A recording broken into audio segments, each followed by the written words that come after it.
It's massively powerful. It's massively corrupt. The media and big tech.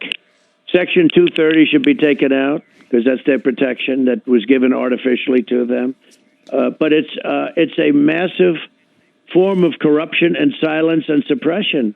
Like, for instance, this conversation that we're having right now, they will only take if there's something that was slightly off, like you or I mispronounced a word, or you or I, that will be the story. It is, and yet they won't talk about Hunter Biden. Never talk about Hunter Biden. Stole millions and millions of dollars. And if you do talk about him, they take you off their platforms. No, it's massively corrupt.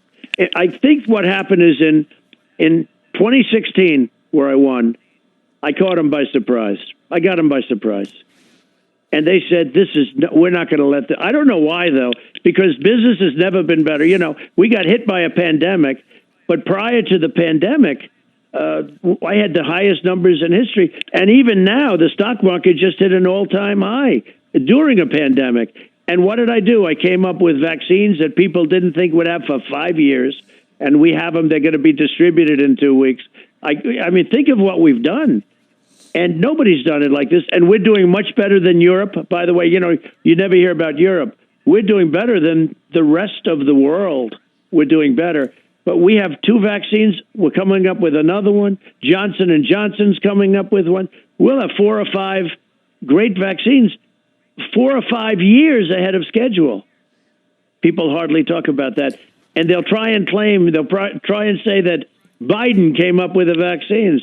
But actually, I watched a few of the shows last night. I got to see a couple of them. And Mark Levine was fantastic last night. Mark was great, talking about the vaccines. His show was great. I guess they had it on like last night sometime, and he was great, and so many others are great. Sean Hannity, he knows, he gets it. But Mark Levin said it very well last night. But you have people that get it, but people are afraid to speak out. So it is the power of the media. There's no question about it. But with all that power, we won the race. This was corruption because we got far more votes than him. We got 74 million votes. He did not get anywhere near 80. And that's 74 before they throw away, they threw away ballots. They threw away many Trump ballots. That's the easiest way they could cheat. But we got 74 million votes. He didn't get anywhere close to 80 million votes.